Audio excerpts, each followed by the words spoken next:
Breaking news po mga kababayan. Ako po, Senator Ronald Bato nagkasugat-sugat po. Dahil po dito tila nagkagulo po dito sa Senado. At talagang itong mga NBI agent na-cited in contempt. Mga kababayan, ikukulong sa Senado. Dahil po sa insidenteng ito, talagang nagkahabulan sa loob po. Nagkarambolan mga kababayan. Dito po sa nangyari po kay Bato, lumalabas po bakit si ex-senator Trillanes na isang sibilyan ay may hawak na warrant of arrest ng ICC. Sabi nga po ni Attorney Israelito Torion, tila lumilipad ang batas sa Pilipinas. Sibilyan ang aaresto sa isang incumbent na senador. Mga kababayan, kaya dito, question ni Senador Marcoleta, bakit itong mga NBI hindi ginalang po ang Senado? Mga kababayan, panoorin po natin. Ako po, at mapapanood po natin yung habulan sa Senado, pati si Senator Ronald Bato natumba dahil sa siguro kinakabahan. Umakyat sa hagdanan mga kababayan, natalisod po, kaya nagkasugat-sugat yung kamay. O ito po, ang ginawa po ni Senador Marcoleta. Ipapakulong po yung mga NBI sa loob ng Senado, cited in contempt. Ayun o. Cited in contempt na ang NBI agents na nagharas kay Senator Bato sa Senado. Ito po. Mamaya ipapakita natin yung video na nagkarambulan, hinabol po si Senator Bato sa loob ng Senado. Ito po. President, the body, with the permission of Mr. President, the body, with the permission of everyone here, that we move, that we cite these individuals in contempt. So move, Mr. Is President. there any objection? If not, the John Does and Jane Does as identified individual are held in contempt. I am directing the OSAA to put in custody, Senate custody, to the said individuals and to detain them in the Senate premises. If they need assistance, you're authorized to coordinate with the Pasay City PNP. Until such time that those held in contempt can purge themselves of contempt, meaning to satisfy us with their explanation. Senator Marcoleta, are you satisfied with?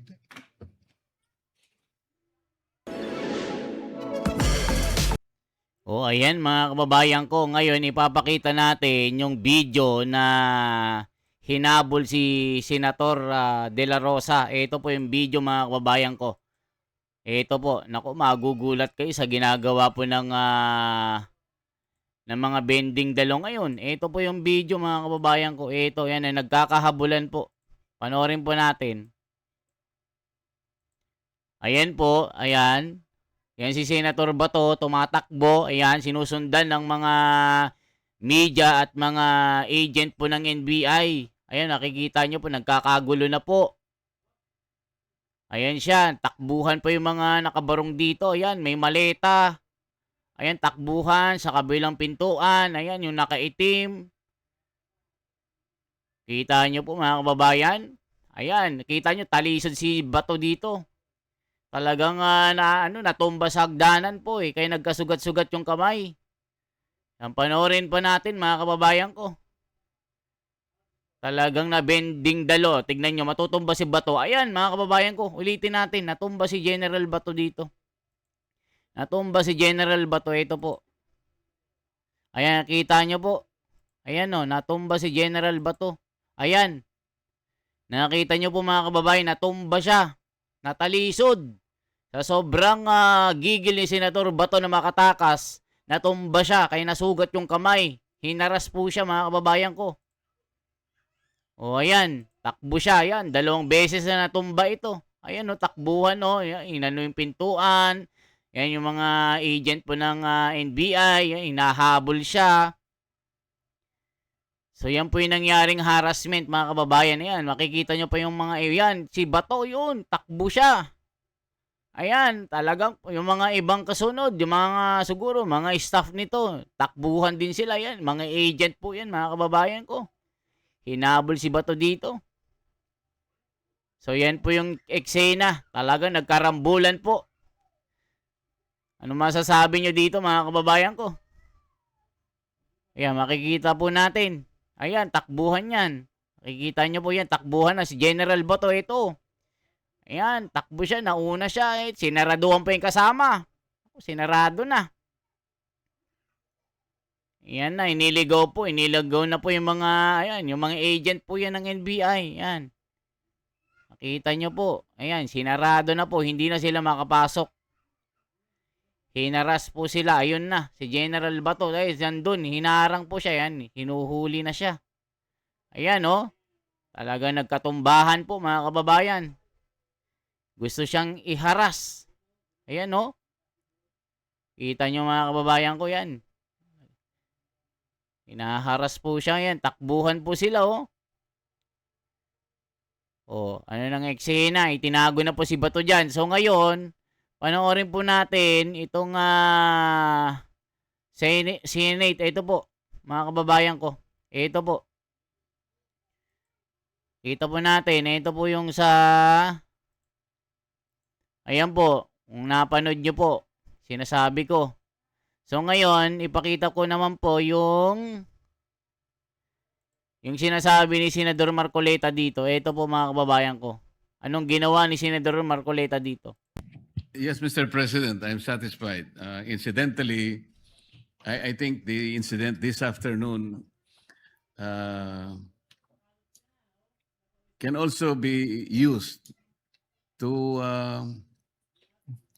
appeal to the Supreme Court that it's now high time for them to dispose or act on the petition, on the inquiry, whether or not the former president was, or the abduction of the former president violated Philippine laws.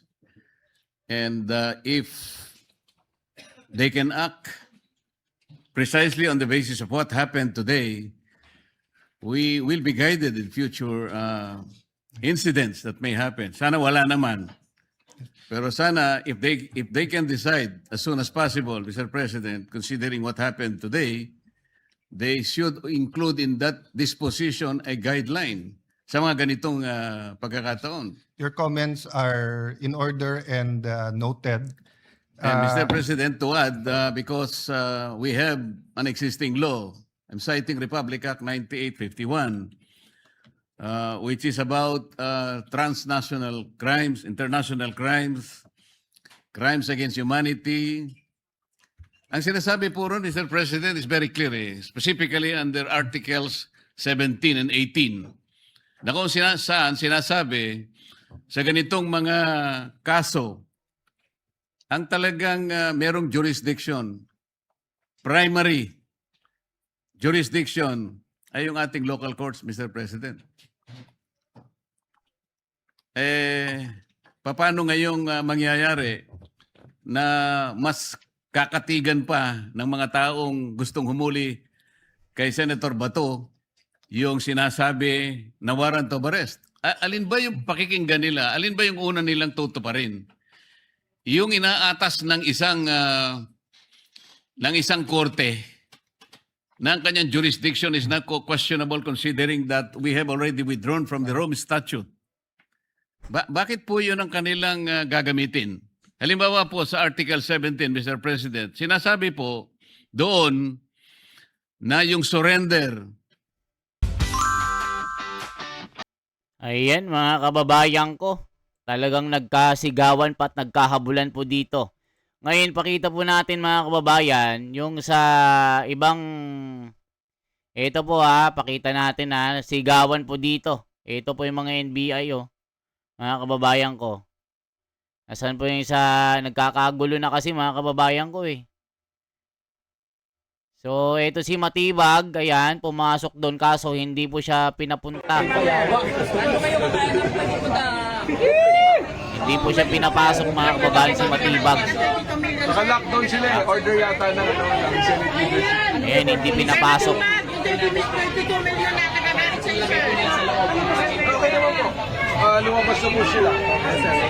Sir, pwede quick rundown lang po kung ano po yung gusto nyo pong pag-usapan kasama yung Senate?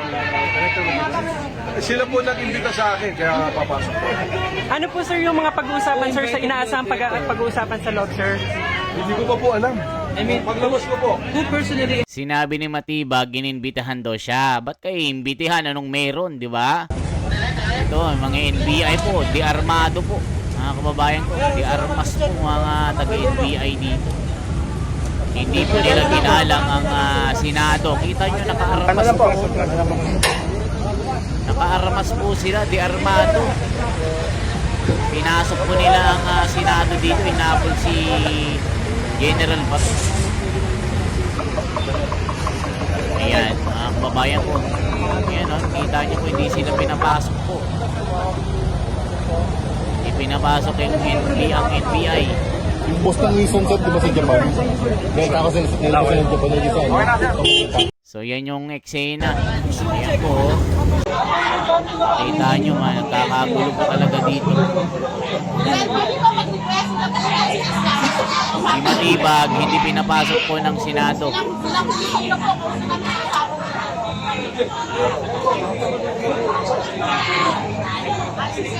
So, yan yung eksena. Bayan po.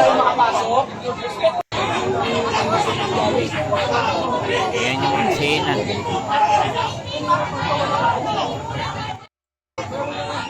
Yan po yung nangyari. So, ngayon, balikan po natin si Marcoleta. Ito po mga kababayan. Kung ano po yung mga resolution na gagawin dito para mapigilan ang pag-aresto kay Bato. Extradition ay pwedeng gawin in accordance with existing extradition laws or treaties. Alam naman natin, hindi naman po bansa ang ICC, Mr. President. To further your discussion, Senator Marcoleta, under the ICC rules, if a nation exits ICC, they're given 1 year to authorize an investigation. And this was brought up by the former president's defense team that the investigation happened 1 year after na 1 year, yung investigation which led to the charges. But yet, in the appeals court ng ICC, they upheld the charges. So what is the net effect nito for the public to know and for members of our PNP and AFP to know? That means that under the Duterte ruling, whether it's the Marawi siege, whether it is the battle, the 30, 40, 50 year fight with the Communist Party, CPP, and PA, the ICC now can suddenly come out with warrants for any cabinet member or any elected official or any general or colonel or sergeant of our military and police under the doctrine that they did under Duterte. So if you do not have to pass Philippine courts, then we will have dozen, 2 dozen, 4 dozens, 100 former Senator Trillanes going to different places and just picking up anyone and saying that they have to be brought to The Hague. So that would be ridiculous. So that is precisely why we passed Senate Resolution 44, that each Filipino, regardless of political color, regardless of background, will have to have their day in court. Having said that, we will, in fact, deal with that during the hearings of the Committee on Rules and the Committee on Public Order. What is important right now is that we assure the Philippine Republic that the Senate is functioning and there is no threat from stopping us by any legal machination or manipulation. Having said that, Senator Marcoleto, with your indulgence, just while we were passing the motion to hold in contempt the NBI agents, retired Major General Rene C. Samonte, our Sergeant of Arms, gave me this. May 11, 2026, for Senate President Alan Peter S. Cayetano, sir, as directed herewith is the sequence of events as to the reported assault on Senator Ronald De La Rosa. Earlier this morning, 0700 hours, NCR Chief Attorney Dong Gallo paid a call to the undersigned to coordinate an arrest order. As per agreement, the supposedly arrest should be effected when the warrant of arrest is presented as per guidance of former Senate President Vicente C. Soto. On or about 2 p.m., the warrant of arrest was shown to the former Senate President in the presence of the undersigned, but copies were not allowed to be distributed. Truly yours. So the investigation will bear out what happened. The point I want to make is that even assuming fully coordinated yung arrest warrant, they should have approached Senator Bato or approached the Sergeant at Arms, given a copy of the warrant, and negotiate his surrender because they are in Senate premises. Pero instead, nakipaghabulan sila. Hinabol nila, they attempted to stop Senator Bato from attending the session. Even ordinary arrest, konsehal, vice mayor, Sangguniang Panglalawigan, even SK. When they're in session, usually yung police pupunta doon, magpupos, i-coordinate sa presiding officer at sasabihin, ito ang warrant of arrest. So we cannot excuse yung paghahagod o yung habulan inside the Senate premises. Now, as to whether the NBI is justified, whether there are any criminal laws violated, whether there are administrative laws, we will wait for the investigation. So we are holding them in contempt precisely because of the actions they've taken and the manner in which they tried to not arrest but to prevent Senator Bato from reaching the Senate plenary hall. Ayan mga kababayan, medyo may laban-laban ngayon itong si SP Cayetano. Kung nangyari ito na si Soto, yung SP, baka hinayaan lang niya na mahuli si Bato. Kasabay kasi mga kababayan ng pagpasok ng NBI at nung ginawa kay Bato, yun naman yung nabulaga si SP. Pinalitan po bilang Senate President. Ngayon po, itong si Tito Soto, masama ng loob. Naglabas sa sama ng loob. Hindi niya inakala na papalitan siya. Na kaya daw siya pinalitan, yung kanyang opinion, yung alam niya, haharangin itong pag-convene ng Senado bilang impeachment court dito sa kaso ni Sara. So buti na lang mga kababayan, si Cayetano na ang SP kasi pag si Tito Soto ang kasalukuyang SP sa pagpasok ng NBI sa Senado, baka hahayaan lang na mabending dalo na naman ng NBI yung karapatan ni Senator Bato. Isipin nyo, hinabol si Bato. Nagkahabulan mga kababayan ko. Talagang nadapa 2 beses kaya nagkasugat-sugat yung kamay. Tuloy pa natin. Mr. President, having held them in contempt, I believe an investigation is proper. Yes. Thank you, Mr. President. So we'll refer all of the comments after the previous referral to the Committee on Rules and Committee of Public Order. So all of these comments said in plenary is, and including the videotape, including the report, the spot report of the Sergeant of Arms, is referred to the 2 committees. You don't know what an AI work. Ayan mga kababayan ko. Ano naman ang sinasabi dito? Gandang pakinggan ng mga abogado. Madami kang matututunan. Sabi ni Elena Balmoria. Bendalo yan. Ginawa nila. Yung ano nangyari sa Pilipinas ngayon. Good decision by new Senate President. Long live, God bless. God is protecting honest and fair people. Deserved na ma-cited in contempt ang mga yan abusado. isipin nyo naman mga kababayan ko. Tignan nyo po ito ha. Ipapakita ako sa inyo. Ito po ang ginawa ni... Check natin. Itong ginawa po ni... Ayan, kita nyo po oh. Ipapakita ko sa inyo. Ito po ang ginawa ni Trillanes. Anong karapatan ni Trillanes na isipin nyo mga kababayan na si Trillanes po, bakit may hawak na kopya na warrant of arrest na galing sa ICC? Anong karapatan ni Trillanes mga kababayan ko? Oh, sabi nga po dito ni Attorney Torion na ang batas natin sa Pilipinas tila lumilipad. Bakit ang isang civilian mga kababayan nagmamagaling sa katauhan ni Trillanes? Ito po, oh, kita nyo po ha. Ito po ang sinabi ng sikat na abogado dito. Bakit may hawak na kopya ng ICC warrant ang isang sibilyang Pilipino? Tapos siya pa ang aaresto sa isang incumbent senator. Parang lumilipad yung batas sa Pilipinas. Anong nangyayari? Bending the law? Isang sibilyan, nagmamagaling, inagawan mo pa ng posisyon si Matibag. Nag-asta kang NBI director. Yung eksena inagaw mo. Diba mga kababayan ko? Anong masasabi nyo dito? Talagang bending dalong nangyari. Ay, ulitin natin na NBI sa Senado. Ito po, nagkahabulan talaga eh. Yun nga sir, nakita namin. Ito, nagkakagulo po. Oh. Nagkakagulo po sila. Mga kababayan ko. Ayan. Ayan o. Ang nangyari. Alaka.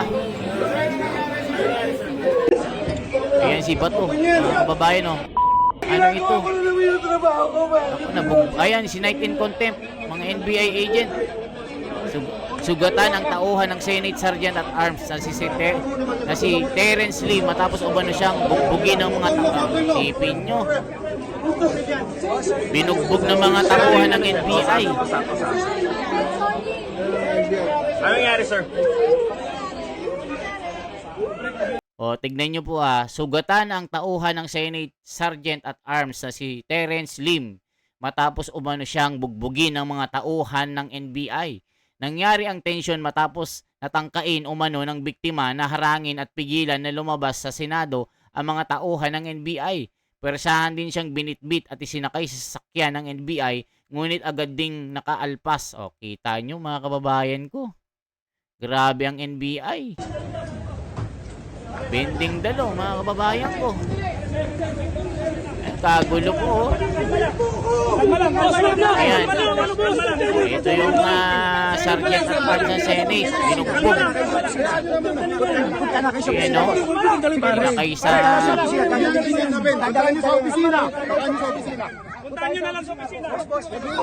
Ito pala yun. Mga kababayan ko. Binugbog ng NBI. Nagkaroon ng tension sa pagitan ng mga taga-Senate, Sergeant at Arms at mga tauhan ng NBI. Grabe. Binugbog umano ng mga tauhan ng NBI ang isang taga-OSA matapos silang pigilan na lumabas sa Senado.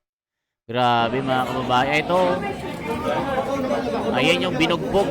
Sergeant at Arms ng Senate. Yan, bugbog sarado mga ko. Baka pinugbog pa ito. Pinugbog.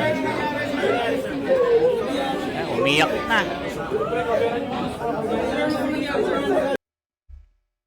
Anong masasabi nyo po mga kababayan ko?